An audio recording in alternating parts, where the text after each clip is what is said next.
Also, check the fingernails. Very straight passing. No, Chrome is like skeptical. Chrome is like the gay way to do nails.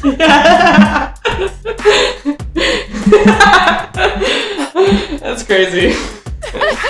He's like, look how straight these nails are. God. They're still gay looking. Anyway, they're just like, no, they're gay. I'm a hot girl. I get anything I want. This is my world. I make big moves in my big heels. Since the day that I was born, I've been a big deal. Welcome to Let Her Shoot, the only podcast that covers women's sports the way that we want them covered, where we're saying what we think.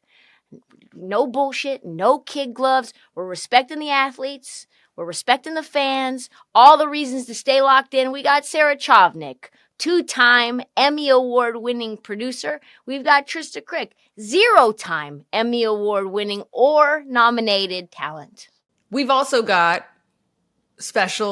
our special guest today, who has won a national title at UNC. Ooh. She's won an NWSL title for my favorite team, the Washington Spirit. Now a defender for she's always been a defender, but she's now with the Houston Dash. Paige Nielsen. We are so excited to have her here. We're going to talk some Euros. We're going to talk some second half of the NWSL season, and we're just going to shoot some shit around with you today, if you don't mind. Shit. Let's go. I love that. Go. What have you seen? Like, you've been in the league now for 10 years, right? 10? Call it 10 years. Yeah. I've been in and out. We'll call it 10 years. I'm back. Yeah. Pro. Yeah. You've been pro for 10 years. So what have you seen the differences? Like, you've played, for those who are listening to our podcast, who normally listen for basketball content, I'm the big soccer person out of the two of us, out of Trysta and I. So for the WNBA shooties that don't maybe follow soccer as closely, a little bit about Paige's background. Like I said, she played college soccer at UNC. Did you play with Tobin there, or did you come in after her? After, but she was the reason why I wanted to go to North Carolina. I want to get more of that camps. story. Yeah, I want to get more of that story. But, for anyone who really doesn't know, UNC is like the bluest blood of the blue blood soccer programs in the United States. Like, it is the Alabama football of women's soccer. You want to play soccer in college, want to go to UNC. She was drafted to Seattle, went overseas for 3 years before landing back in Washington, won a championship with Washington, went to ACFC as their inaugural group, was an OG, and then got traded last year to Houston, where she is now for her 10th year as a pro. What has been kind of one of those highlights? What is the biggest highlight for you so far since turning pro? Okay, that's a crazy question. I have a lot of highlights. Wow. But I always have a one moment last year when I got traded from Houston and I scored the last goal in the last 30 seconds. We just came off of 2 games in 1 week, and I had the most energy I've ever had playing LA. It was like 3 weeks after I got traded. And I did not feel tired. Everyone was like super tired by the 98th minute. I could play another game because of how hyped I was. And I really considered retiring after I scored that goal, which maybe I should have, but I'm still here.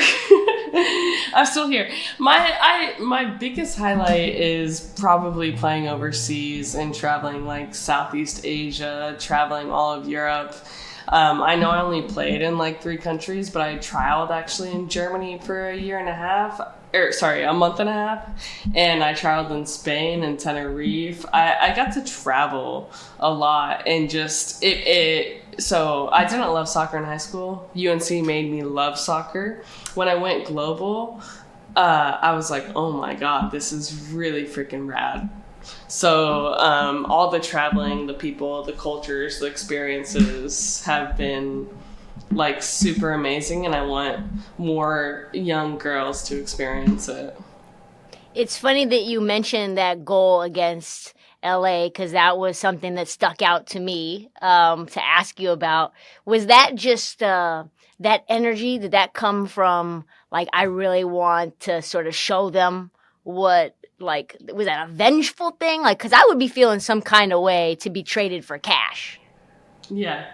Yeah, I mean, and a little cash. I thought I was worth more Like, than not that much cash, really. Dang. But then, you know what made me feel better? That they went over budget for the year. So you know what? You know what? And they did, and they got in trouble for that, didn't they? Yeah, which was sad because I do know that we had a couple moms on the team and they overextended, like, whatever that is. And you know what? Someone told me that they tried to trade 3 other players, and the only trade happening was teams were interested in me. So it's a compliment. That's some It's team. a compliment. That's some team. Yeah. So I'll take the compliment, but I was still pissed because, you know, my sister's in LA. It's a beautiful city. I got picked up in the expansion draft. You know, we're like pawns, I feel. It's a business, which I totally get, but, you know, I made home there. You did, and it's like it's kind of a broke bitch move to, like, trade somebody for cash. You're not even getting anything back. That just shows, like, we really are hurting for money. Like, we really Desperation, yeah. Yeah, that's a desperation move for sure. I am not, like, the most massive soccer fan, so we're more like just getting more entrenched in it. And the Mystics, the DC team really is the reason that I got into it, living over there. But I was curious about, like, what you guys do during the international break. You specifically, like, is that something that is time to rest and unplug and, like, sort of reset? Or is that sort of interrupting the flow of what you've already been getting into? I think it depends on where you are at as a player. If I was a young player, I give this advice to a lot of young players, like, pissed that they're not getting minutes. I wouldn't do a whole, like, Cabo trip where you drink with your friends and spring break. You know, I dug in deep and worked on my fitness and worked on my game, but I'm 31. I'm 31, and I need to unplug. You know, year after year, you're fighting for the same trophy, you're fighting for the same things. It gets a little exhausting, and so I wanted to spend time with my wife, and happy wife, happy life. They say that. I get and that. she wanted to go to Vegas. So we went to Vegas. I wanted a, like, nice cabin in the woods to kind of shut off, you know? And she works from home because I made her move from LA to Houston, and her job was able to keep her working from home. And she needed people, she needed excitement, and that was, like, the opposite of what I needed. But she was happy, and I was happy, and she likes me playing games because I'm pretty good at them. So I went to Vegas for a couple days with my wife, and then I went to Atlanta, Georgia. My brother's one of my biggest mentors, my best friends, and he has 2 kids with his wife, and I shut off there. I think it's a shut off time for sure. And we had 3 weeks before any game started. You just completely shut off. The season's long. We don't get paid enough for you just gotta go. You gotta do your thing. Let's talk Euros setups, because you've played all around the world. You've had a bunch of teammates on different teams. Do you have any former teammates in the finals? Let's see. I'm a huge Esther fan only because she scored on me one game, and it was really nice. It was really Have that respect, yeah. I don't have a former teammate. Former nemesis. Former nemesis? Ooh, yeah, no, go there, yeah. Yeah, it's pretty much just Esther. Wait, let's go England. Alessia Russo, she went to UNC. I think I tried to get her to LA. You know, I like playing agent on the side, but for free. And she wouldn't come to LA, which is fine. Yeah, I don't have any former teammates, but I like a lot of players. I know what team I want to win, and that's it. Yeah, that's it. Who are you rooting for? I'm rooting for Spain. Is it an anti-England thing or is it a pro-Spain thing? It's an anti-England thing. I'm pissed off at the coach for not subbing players until like the 80th minute, which you have Beth Mead, you have Chloe Kelly, you have even Beaver Jones does a lot of work. And the last game I just watched, they were exhausted. I mean, Lauren James is super nonchalant all the time. I love her. I think she's one of the best players out there. She looked so tired. And we can get into this, but I don't think there should be 2 10, 15-minute overtimes in every single game because of how close the games are. It's crazy. Yeah, what is that? Like, why not just play... I mean, how would you guys rather have it done? Would you just rather go straight to penalties, or would you rather have one half then penalties? Yeah, straight to penalties. It's too many games in too little time. There's injuries. We've seen a lot of injuries. We've seen just like the lack of quality. In my opinion, I think England was very tired last game. They were able to get it done. Of the Lucy Bronze wrapping up her leg, whatever. And Italy, quite frankly, played a really good game, but it's dangerous. It's dangerous for the players. Yeah, it's a little bit crazy to me that England hasn't put Chloe or Ajumong in earlier. Like, it's just, what are we doing? You would think that maybe that would you start them maybe. Yeah, but she has her ways, and I don't get it. Ajumong is a total game changer, and maybe that's like her whole tactic for the tournament. I've listened to other podcasts who are like, people give her a lot of flack, but it's been working. No, you need a little luck in this tournament, and it hasn't been working that well, if I'm going to be honest. I mean, they almost lost that game. I mean, it was 2-0 with 4 minutes in regulation left. And Chloe Kelly had 2 assists in 103 seconds. If she doesn't do that, they're done. They're home. If football is not coming home, they are. And credit to Chloe Kelly. I mean, I think she should be a starter. I think England has they're trying to grow their game to be more technical, but Chloe Kelly has that mentality, and she's kind of been sidelined for some reason. I think you need a mix of technical players, blah, blah, blah, but also those people that have mentality, like a Lucy Bronze and a Chloe Kelly and a Beth Mead. So we know who is in our finals, Spain versus England, but let's talk a little bit about how we got here, because there were some pretty exciting quarterfinals and semifinals matches. Man, they were. France versus Germany was a wild game, specifically in the shootout. The keeper was the star of this match. What was everyone's thought? I mean, she beat cancer twice, which I think was an incredible story, by the way, just that she has. And Katrin Berger she just really kind of she sent Germany single-handedly, on to the next round. So let's talk a little bit about that game and what you saw. I mean, I know you said that you were watching the quarters and the semis. What was some of the exciting moments in there?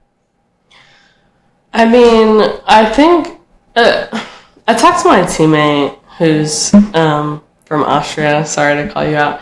But we talked a lot about mentality, about France, and they're always pretty talented, but they don't win anything. And it comes back to mentality, Berger, AKB, is going to be really freaking hard to beat. She's one of the best keepers I've ever seen in my life. Her distribution, her shot stopping, her leadership is actually so incredible. And I was a little disappointed in France. Cascarino is one of the top players I've ever seen play, and I think she did a great job in that game. They were inches off from winning that game, but I think it comes down to mentality. Germany is so freaking tough to beat, man. And they played that game down a man. I mean, for down a 70 woman. For 77 plus minutes. And there was no let's turn on the jets from France. it like really actually annoyed me. It really did.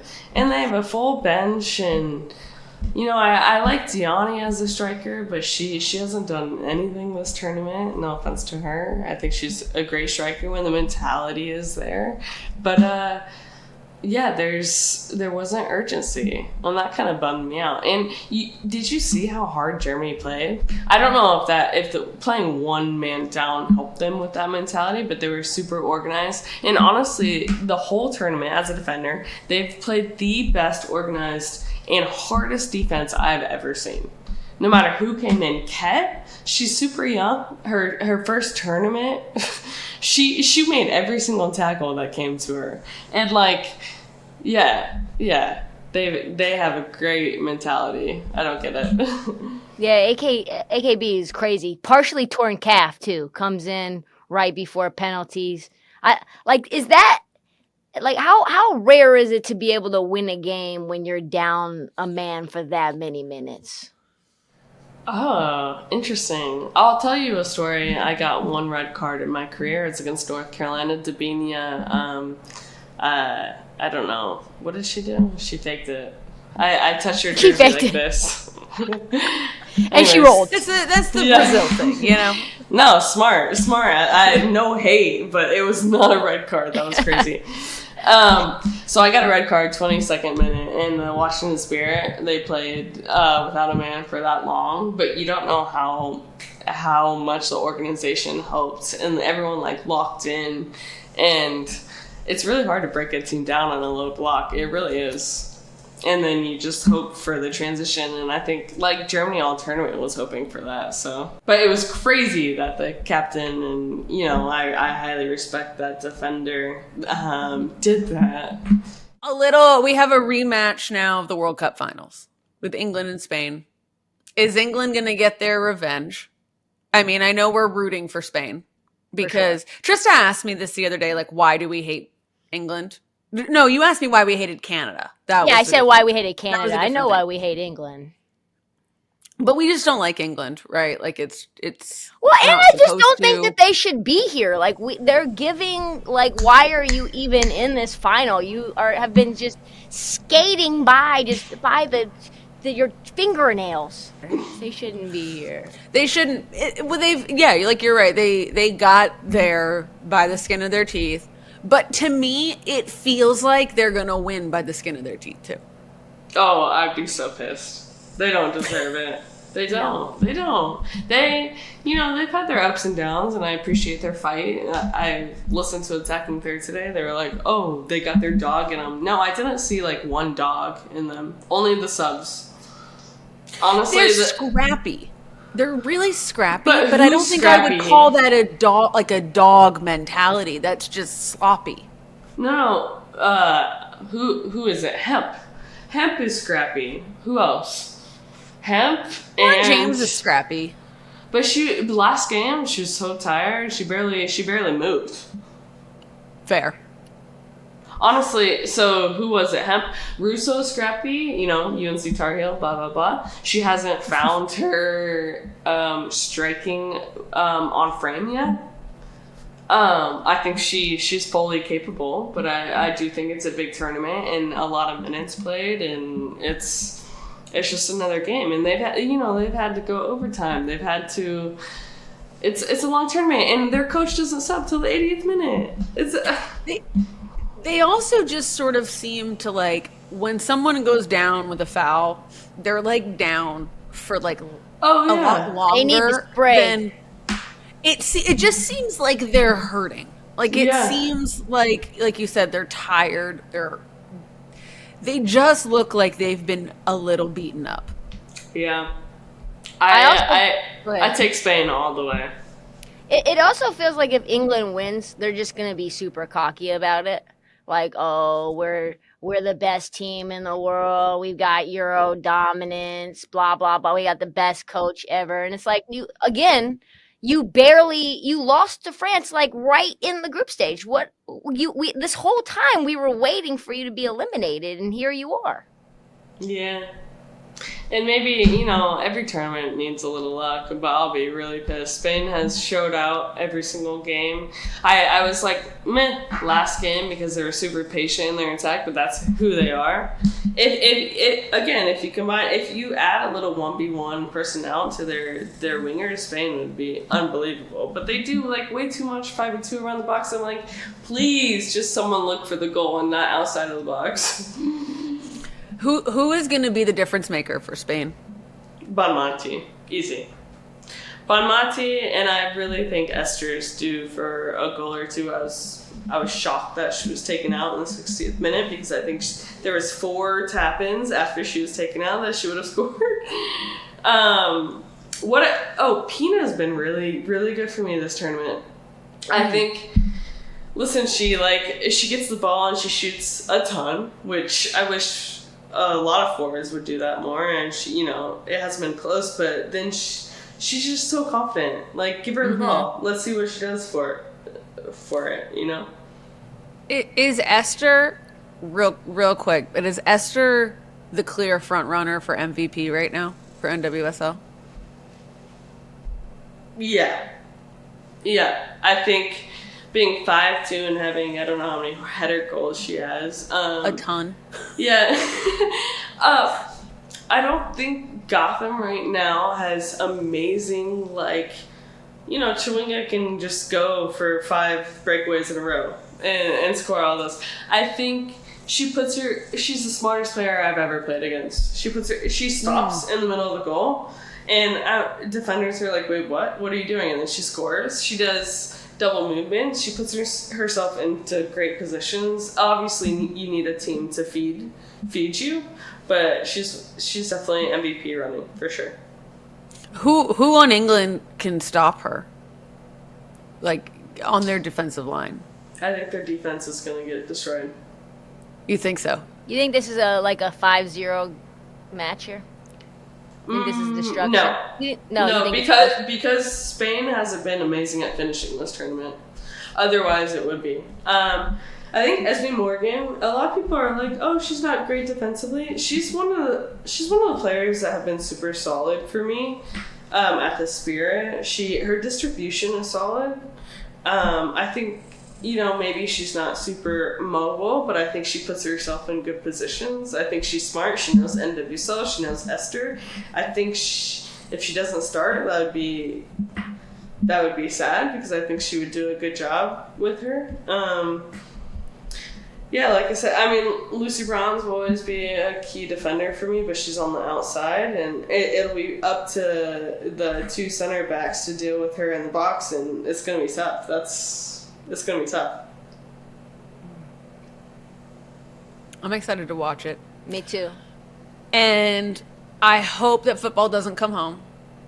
Nobody home. Nobody cares. Nobody cares except for them. And they will talk about it for the next 4 years straight if they do. And we just can't deal with that. We can't be dealing with that. At least Spain, when they win like very classy. Yeah. Italy is kind of like late on the come up, but they are coming up pretty quickly. They didn't even have a pro league until 2022, but now we've seen them have success at, you know, the World Cup and now here at the Euros. Is Italy just like blossoming? We just got Sofia Cantori just got signed to the Spirit right before international break. But what are you seeing out of Italy right now in terms of like kind of really coming out to play? Oh, Italy. My wife's Italian from Sicily. I think there's so much potential there. I played with 2 Italians for Cyprus for the Champions League, and they were probably one of the best players I've ever played with. I hope they're on the come up. They played an amazing tournament. Holy crap, they weren't scared to keep it. You know, a lot of teams like that haven't been in a major tournament kind of just long ball and sitting in a low block. No, when they won the ball, they did 1-2s and they kept it, and I was super impressed. However, because I'm married to a wife and the whole laws came out about LGBTQ, not having surrogacy, like, I think and people don't think like politics or government kind of impacts things, and I think it does. Like, Absolutely, it does. And I just saw something that dogs are allowed on all of their commercial flights, so I think dogs have like more rights than gay people at the moment, and it's really disappointing to me.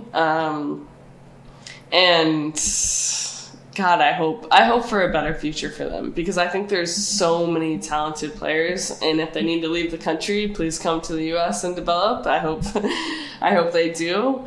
And but I'm just really impressed of how they performed in the tournament.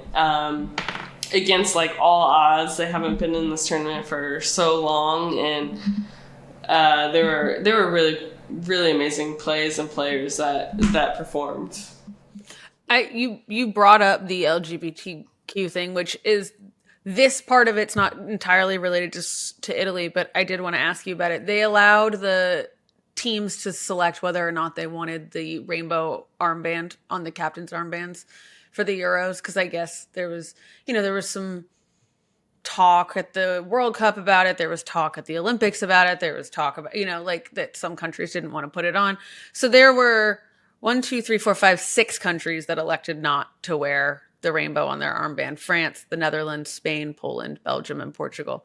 What do you think about that in terms of like, I know some people are saying it has to do with player safety. Some are saying it has to do with like government in, those countries. But how important is that? And then there's people who are like, who cares? It's just a rainbow. But how important is that visibility on those global stages, especially in those types of countries?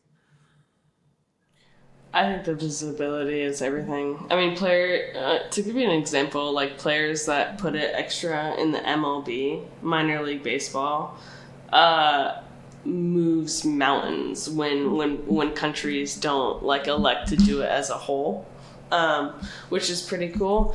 The player safety thing is odd. So we've had a couple players in the past, and we've had organizations come in talking about these issues.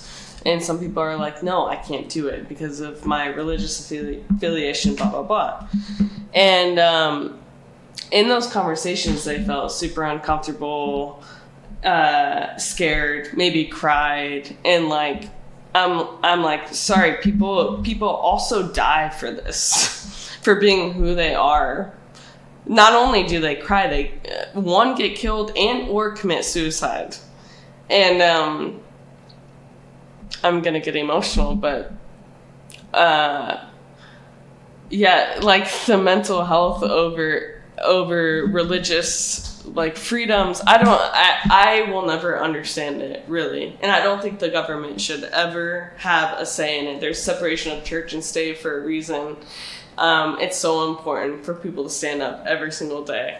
Yeah, that's all I gotta say about that. Yeah, I'm gonna put you a little bit on the spot here. And okay. Corbin Albert, I don't know if you saw, but like last week. No, I did. So she got married again, and she started kind of liking some anti-LGBT comments on her post. I think she's tried to delete them now, but the damage is done. It's been seen. People have seen it. Before the World Cup in 23, this happened the first time, right? Where she was liking things on TikTok, and it got out, and the team kind of put out like we're going to talk to her about it, and it's going to get fixed. And then it was quiet, and now it's 2 years later and it's happening again. So obviously the lessons have not been learned. How dangerous is it for players to have teammates in that representation of that like anti-LGBT stance in these stadiums that are so LGBT catered to, the fan bases, the players, the ownership groups, everything? I mean, when I was younger, I didn't think it was dangerous. I was like, I'm going to be who I am.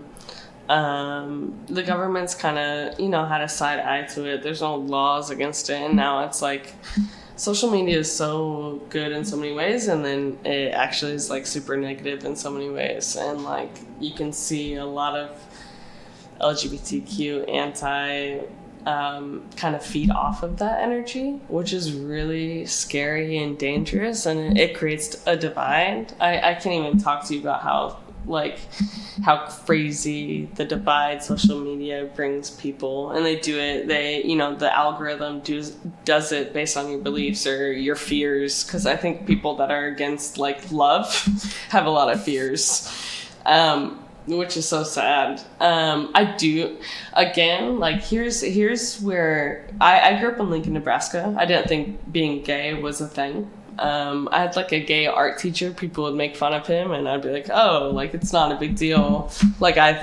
the first girl that kissed me, I was like, oh no, ew, gross, and I almost threw up. And then I dated her for 2 years after. So usually how it works, right? Yeah. So my social barriers had to break down. But where was I going with that story? No, I'm silent. But basically, anything in the public eye is super dangerous. But I will give space for younger players to learn, to be in this space, because I was in a different space when I was younger. But at some point, there needs to be accountability, either accountability or just like the willingness to learn about humans. Is it like I mean, if you're Emma Hayes, right? Is this like a 1 strike, 2 strike, 3 strikes you're out kind of policy? Like, or is this just like you keep performing and we're just going to keep dealing with it? And, how does that, we're in such a politically tense part of our world history right now, especially towards LGBT people. That's one of the hardest questions. I'm going to say if she likes anti-gay, if she's promoting hate, 1, 2, 3 strike. If she's promoting her own religion, saying like you could be saved or being whatever it is, then then you can bring her in and maybe like teach her. I stayed with a Buddhist nun in South Korea for a week and a half. I've studied Christianity. I've done, that's what people do to learn and make their own opinion. And then whether you're super passionate about something, I think like if she's anything anti-hate against a human, it's not a sexual preference, it's a sexual orientation. It's who people are. And God, my coach, Nancy Dorrance, was like, I just wish everyone that was super against it had a gay child, and their whole perspective would change. I think like anti-hate and anti-rights for any human is a no-go. So I would say 3 strikes. Is you've been all over the world, and I'm sure you've been single all over the world, right? What is that like across those different countries? And like, is there a lot of like sneaky linking going on, like to try to, you know what I mean? Like it's just different. That's crazy. Have different standards, in terms of like how out you can be. Oh man, if you want to God, I wish we had 4 hours on this podcast. You can talk as long as you want. We're not going to cut you off.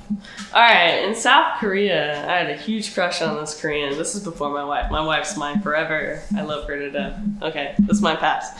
Huge crush on a Korean. I just saw she got married to a man, but she was definitely into women. She was yeah. They a lot of my South Korean teammates would date each other. They would. And it's just not accepted at the moment there. Every time you go to someone's house, you're like, do you have a boyfriend yet? And they're like, a lot of people are really shy, and it's just, I don't think they're like, people are super comfortable. I don't think it's illegal. Maybe it is. Super comfortable with coming out. And I'm like, you can't tell. In 2025, you can't tell if someone likes women or men. That's crazy. But, okay, speaking of, you want to talk about someone who cannot tell? That one right there. Her radar is like... Listen, I live in Portland. All the girls in Portland have sleeves and wear hats like Paige. And some of them like men and some of them don't. Could I date a man? Yeah, you could. In Portland, you could. Yes, you could. No. Because that That could also be like, oh, this is just me going to the coffee shop energy. And then, like, you know, I've seen you dress up. I've seen your sister, and, like, she seems like she dresses up, so you've got the same aesthetic. Like, you could easily sort of, you're kind of STEMish, you know? I can't tell mostly when women are into me. That's really what it is. That's really like... You can't tell? Women are like so direct. No, they're not. They're just not. No, straight women are like, oh, you're freaking hot, babe. What up? Like, you're like, babe, come on, boo. No. Lesbian women are like, do you want to go home later and move in with me? And do you want to bring a suitcase? They get in their Jeep. Oh, yeah, the Jeep Audi stuff we got to talk about. So I have an Audi. She has a Jeep. We're beefing. I have an Audi. When your car broke down and we had to reschedule, I was like, that's some Jeep shit right there, Sarah. Yeah. And she was like, guess what? She's got an Audi. I had to be right. We got totally derailed. I don't because... Oh, no, I needed to say something about Qatar. Yeah. I was going to put you back on track. Yeah, go ahead. So, me and some spirit girls went to Qatar, Qatar, sorry. That's weird. Very against gays, whatever, Middle East.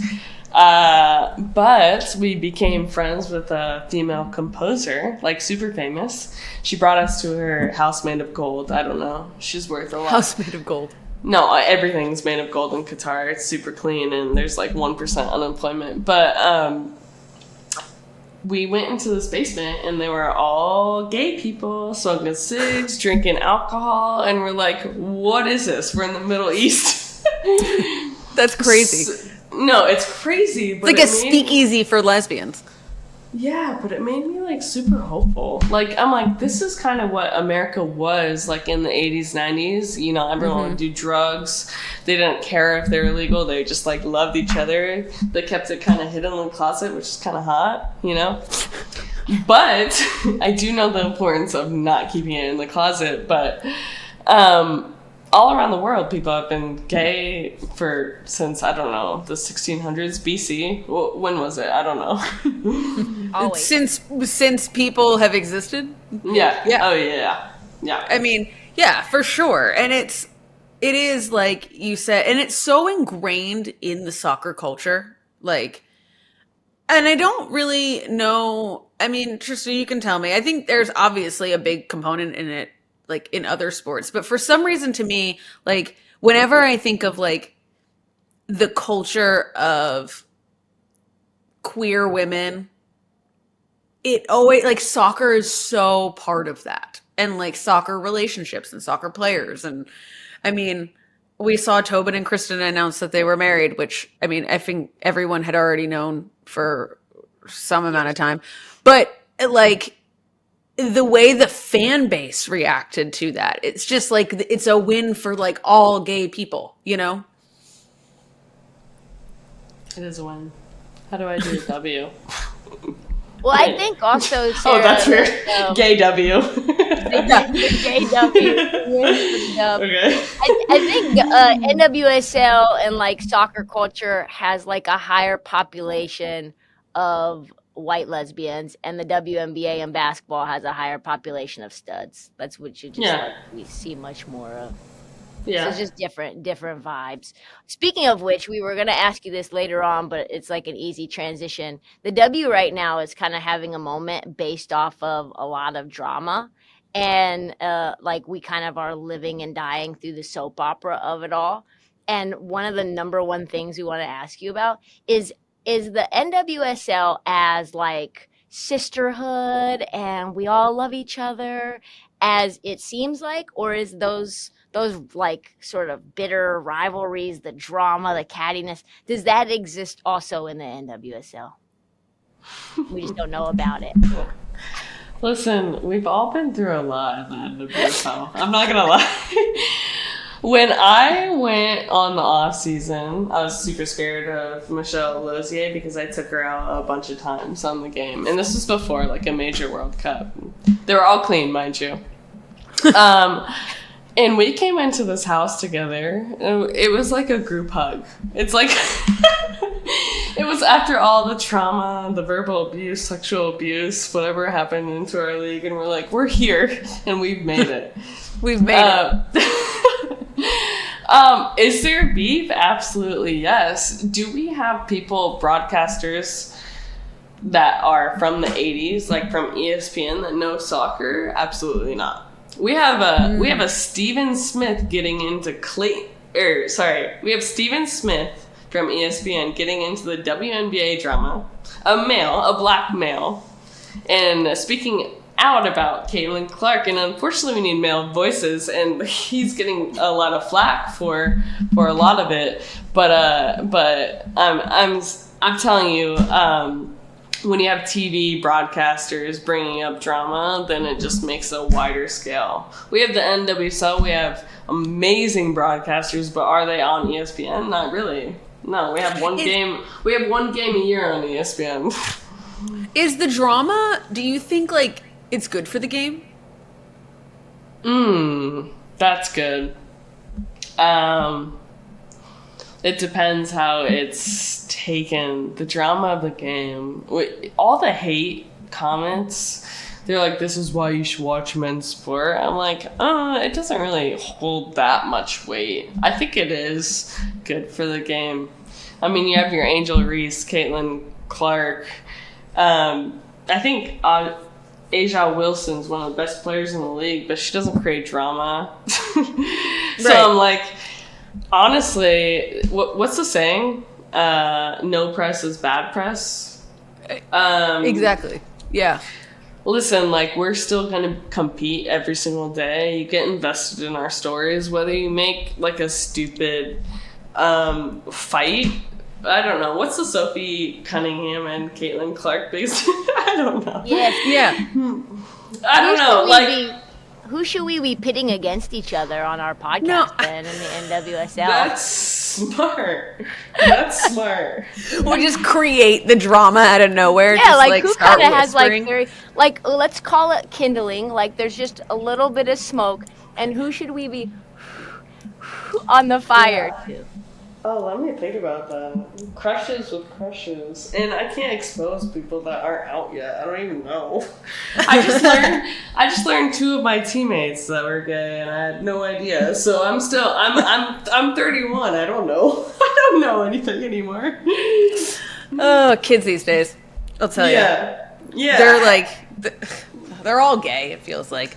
They're all gay. Gen Z is Men all and gay. women. All the just Gen all Z, of they're them. like, we don't even... Sarah hates the fact that Gen Z doesn't feel like they need to come out because she's like, why? Well, because I need to know if it's okay to talk about it or not. Okay, No, you know, yeah. like I don't want I to can't. out somebody, and so like, but then It's you're like, terrible. oh no, they've been out, and you're like, When? have they? When did they come out? Like we've dealt with this with basketball players before, where it's like, oh, someone so and so got outed, and it's like so and so is married to a woman. What do you mean they're out? Like they got outed? Like they've already been out, and it's like, well, they've never told me, so I don't know.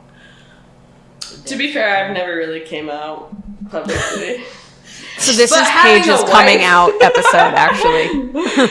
I came out to my family. That's all they needed. That's all that needed to know. You know, It is weird. Is it As like soon I as could you got imagine? the forearm tattoo, you were kind of out. That was only like 30 days ago. So she welcome now Paige to being gay. And this is my family. This is my mom, the halo. The birds are my family, and it's an anchor. I love that. I've totally derailed us. One of your housemates for the off season was Maria Sanchez, who was also at Houston. Were you guys there overlap at all? Or did she leave before you got there? She left, and she's the reason why I came to Houston. It was supposed to be a 3-way trade with Houston, San Diego, and Angel City, but then it just became a trade with Houston and Angel City. I don't know why. But anyways, we talked a lot in the off season, and I had a feeling like, I don't know, I just had this feeling that we would trade places. Wait, with her, is it surprising that, she left San Diego mid-season to go back to Mexico. Is that a surprise for you, or do you feel like they weren't using her well? You know, what's your reaction to that? That's hard. I think she wasn't starting a couple of games. I think she took a small pay cut to go to San Diego. And she's still pretty young. And our agency, we share the same agency, Team J. They're really great. And I think a lot of players kind of get roped in, which you want to be a part of a club that builds something, even if you're a bench player or a starter. But we kind of get taken advantage of in so many ways, and our bodies only last for a couple of years. And I'm telling you, Tigres, some of these Spanish teams pay a lot of money.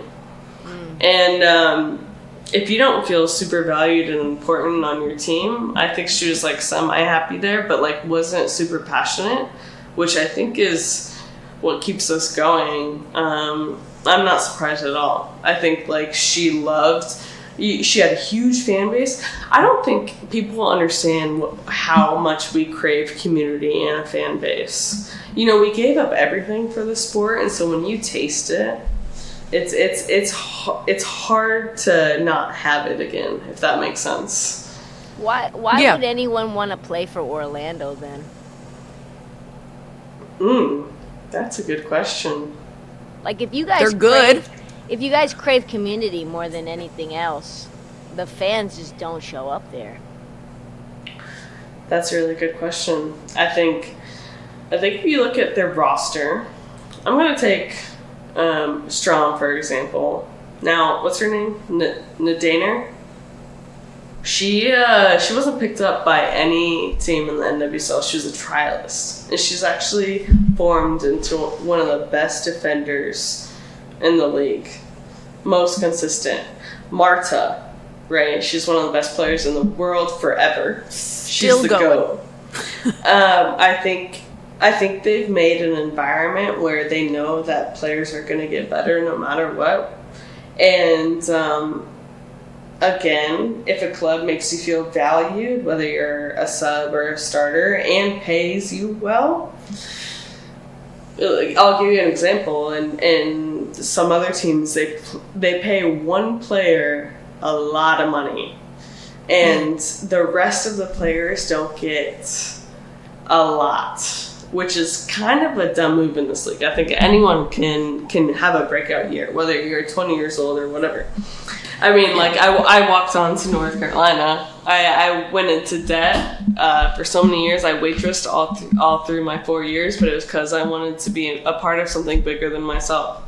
So now as the money keeps increasing, as value keeps increasing, it gets harder and harder. But there's a way to create that environment in history, and yeah. It seems like in your 30s should not be like old as an athlete, but in the NWSL we're seeing like the signees get younger and younger and younger. Like it feels like every week it's like the newest, youngest player of all time has entered the game at like 14 years old, and you're like, how young are these kids gonna get? Does it put a lot of extra pressure on the veterans because of like, it feels like the new contracts, every new contract is like the highest contract ever sold, ever signed, and the youngest players. And does it put more pressure on you to like play through situations that maybe aren't ideal because it's like you leave and your spot is gone? Yeah, I think some players. I mean, there's so many good young players, and I'm super happy to see that, but I think like a lot of us 30 plus, our joints are 60 plus, and some of the games where I'm like, you know what, let this 19-year-old take it from here.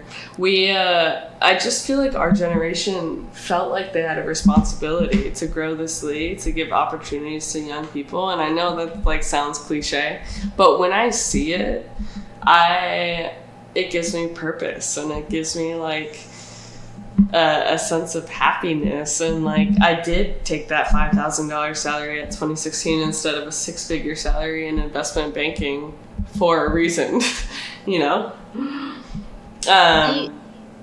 But yes, some players do fight through injury, but I will tell you, from the start of the league till now, the PT, medical team, the staff have been so much better. You go to a training room and it's usually 30 plus, and our medical team at Houston Dash, what I had at LA, I couldn't run for a year at the Spirit. Actually, I had a lot of issues, but the PT has gotten so much better, and it's going to contribute to long lasting playing. And like, even when those young players do bad or they can't handle a full season of a year, you'll see veterans come back in, and you're like, oh, this is why they're a veteran, you know. Mm-hmm. You see that even a little bit right now with the U.S. women's national team. You have women who are not injured. They're just having kids. And it feels like maybe they won't make the U.S. national team now because of these young kids who are showing out in these friendlies. Like, it's a tough situation to figure this roster out. What do you think will happen? Do you think we see the triple espresso again? That's a good question. I think, like, I'm so blessed and happy to have Emma Hayes as a coach. No one in the history of U.S. has, like, given more people. Me and my friend Danny Weatherholt, sorry to call her out, but we talk about how our generation kind of got skipped. It was all the older players, and then they were trying to get younger players, and our whole generation got skipped. But the way she's calling in new players, and people are like, oh, who's gonna play? No, that's been the U.S. since time. I'm sorry, like, the difference of level of playing of a lot of players, they were this close to making millions and millions of dollars to $6,000. Like, I don't know, that's capitalism in the U.S. But the level, like, we have so many good players throughout the country, and this is why I don't want to be a head coach. It's too hard to choose. But I do think players that have a break, they have a baby, they come back, it's like, honestly, a lot of the times it's like riding a bike, and almost they become better. There's less pressure. They're a mom. There's more purpose to life. It's less. God, I remember Mal Pugh as a 16, 17-year-old with the national team, and she went through this whole roller coaster thing. And she was with me at the Spirit, and then she kind of came back to her form, and that's one of the best players I've ever seen play the game. Like, she had to go through this, but now as a mother, I just think, like, all the pressure will be off, and they're all going to be incredible. That's what I think. You've now played with two of, like, probably the premier young future of the U.S. soccer in both Alyssa Thompson and Trinity Rodman. What have you seen? Like, how did they both came into the league so young. How did they just jump right into it and really take that spotlight and that torch? Both of them right away. Both of them were the most humble people I've ever met coming into a professional environment. And I think that was really... I think that's right now being somehow missed. I think some kids come to the league like thinking they should play, and I'm like, oh no, this league is really freaking hard, actually.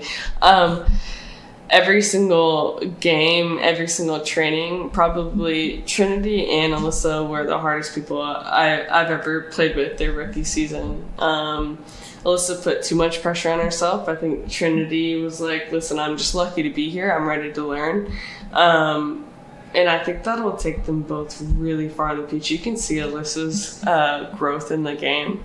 And she takes, like, the game by the bulls now. She's like, watch me do this, right? And Trinity, without her injury, she's so creative. She works incredibly hard. She was the first forward that had so much skill that I was like, holy crap, she actually defends too. Which was really nice to see. I hope for both of them they don't go through the same thing that a lot of people do, that, you know, the fame. I hope they continue to learn, be coachable, and understand that the better you get, the more this game brings you. So that's my hope for them for the future. I had read before, and then you said earlier that, you know, you went to UNC because of Tobin. What's the story with that? She doesn't know it. So when I was young, I got offered a full ride to Nebraska in 8th grade. And then he was like, "Are you going to take it?" And my mom came into the meeting with me and she was like, "She's in 8th grade. We're going to the North Carolina camp this summer." And he started laughing at me. He goes, "Do you think you can really make it at North Carolina?" Anyways, so we go to the North Carolina college ID camp because there's no opportunities in Nebraska. And the first day I get to like the camp thing, Casey Nagura, I don't know if you know her, but she could have been freaking amazing for a long time. She still was amazing, but her career was short. And Tobin Heath in sports bras and long shorts in their longboards come down the old field at UNC, like sunglasses on. I've never seen it in my life. I'm from Nebraska. I see mini denim skirts and like heels. And I was like, this is freaking dope. Like, who are they? They look like celebrities, but in my way, you know, like weird soccer celebrities. And they come down, they get introduced, and they did this juggling. They did this juggling thing where they were going to do all 14 surfaces, and they're like, Anson, let's just do something fun. They juggled with their shins back and forth, for about 425 times. Oh my God. With their shin. Their shin. Not foot, not thigh, not head. How does your leg even do that? Yeah. Their hip flexors, I think, were really sore after that. But at that moment, I was like, I think I need to come to North Carolina. They made soccer feel so cool. They made the environment feel so cool. They were themselves. They didn't care what people thought about them. And then after that, I went to a Notre Dame game versus UNC at Notre Dame. My mom and I drove 8 hours to see this game, and they won 7-0. Tobin had 3 goals. Courtney Jones was a part of that, and I was on the end line, right? And she tries to cross the ball. The defender gets in the way, and she pushes the defender down and says, "Stay the fuck down, bitch." And I was like so young, and I was like, "What?" You're like, "Oh my God, oh my God, people are crazy." Is there like a trash talker in the NWSL?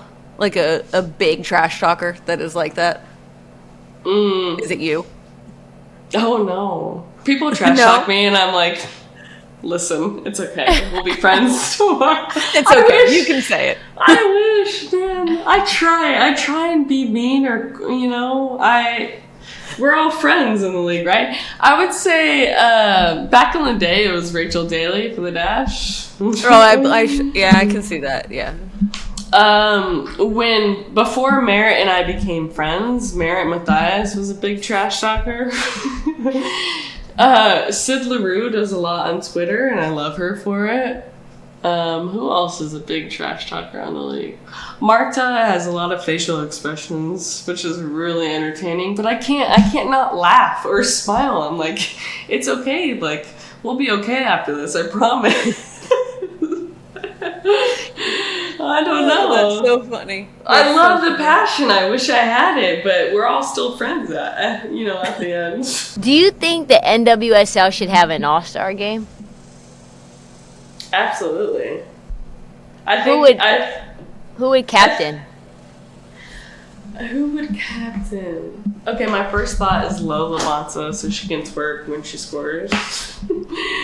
And she'd be like the mom of the all-star team. Probably, like, if there's not a coach, she'd probably put people in their position. She's probably the striker 9. She wants to score. Who's the captain on the other side? Okay, I have 3. I have Emily Sonnet, because she's, I don't know, she's a loud talker, just loud. I have Tiana Davison if she was healthy, because go Defenders. And then I have, who else do I have? Jess Fishlock. Oh, that's a good one. Right? That's a good one. I got drafted to Seattle, and she was scary at first, but she's like a teddy bear, and she's a really great leader. She was like, is she like the OG of Seattle? She's the OG. Megan Rapinoe. She is the OG, Fishlock. right? Yeah. Yeah, because she started there like when Seattle started, right? Yeah, and Lauren Barnes too. Yeah, that's right. I will tell you before we go on, Jess Fishlock told me I was gay, and I was like, no, I am not. And she was like, come to the Seattle gay parade. And I was like, no, I'll come for you. I'll be an ally. And she's like, come on, look at your cutoff tank top right now. And I was like, listen, I love people. Like, I could kiss a girl probably, but it's not my thing. And so here I am. With how old were you when you realized? It wasn't until I almost vomited when a girl kissed me. Yeah. That first time. But how old were you? 22? I was a senior in college. I feel like that's a normal age. Especially like for someone from the Midwest. But you were in Seattle. She told you that before you were drafted, or she told you that after you were drafted? After. Yeah, so you still hadn't fully come to terms with it at 22. Oh no, my first girlfriend, I loved her so much, but I treated her not in the best way because I was still figuring out who I was. Yeah. She was like an exception. You were like straight, but you had a right. It was a phase. So my family told me. Yeah. Oh no. And here I am. Trysta, still in the phase. Yeah. You just don't know yet. See? Oh, Exactly. I think I know, but Sarah thinks I'm like she doesn't think that bisexual is a thing. I didn't say that. I think bisexual is the only thing. That's what I think. I didn't say that I don't think it's a thing. I just don't think you are. That's the difference. Yeah, that's basically what she's saying. She doesn't think that my attraction to men is real. Correct. Oh wait. Oh, so you're bisexual? Yeah. Yeah, I'm bisexual. I'm gay because I have a wife, but like if I had to identify, it'd be bisexual, and I have an outie. Oh, okay. Yeah, so I think it's like, well, you don't really, when especially since I think I'm probably, maybe not, who knows, I don't know, I feel I'm straight passing, or straight, like, seeming, that like, it's hard for me to sort of know anyone that's not fully studded out. You can tell her if she's not, by the way, because I don't think Yeah, she is. she doesn't think she doesn't think I am. They're straight at all? No, she doesn't think I'm passing. straight passing. She was like, if I saw you, I would think you were gay. No, you could find the right man. It would take you a lot longer Here we go. than the right woman. Oh, I'm Yeah. sweating. I'm sweating. This is not.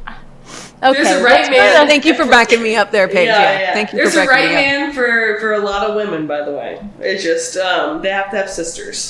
So she's all. she's There's saying there's just like two of them. Yeah. You know, the pool it's is just very because I small. came in a sweatshirt today. That's the only reason. Is your wife a soccer person? No, if you want to know the short story, lacrosse, baseball, football, Long Island. She lived in D.C. All of her friends were soccer fans at Audi Stadium, and they sent her Alex Morgan on an Instagram page. And I came up on Explorer, and she goes, "I want that one." And then so Wait, so she slid in your DMs? Yeah, she said sliding in your DMs, smiley face. I was dating a guy at the time, and I was like, nah. Yeah, let me check this girl out. Let me just. I love that. Yeah, I'm a terrible texter, but she was so funny. You know, New York comedy.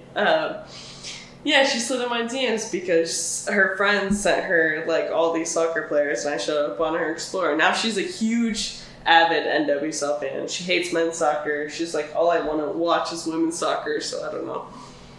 I love that. That's incredible. What a great show. What a great conversation. Great show.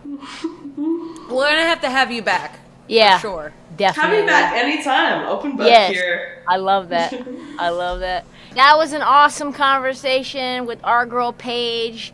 Come back next week for our normal episode with Joy Taylor, as well as some of our news conversations. Joy has a lot to say.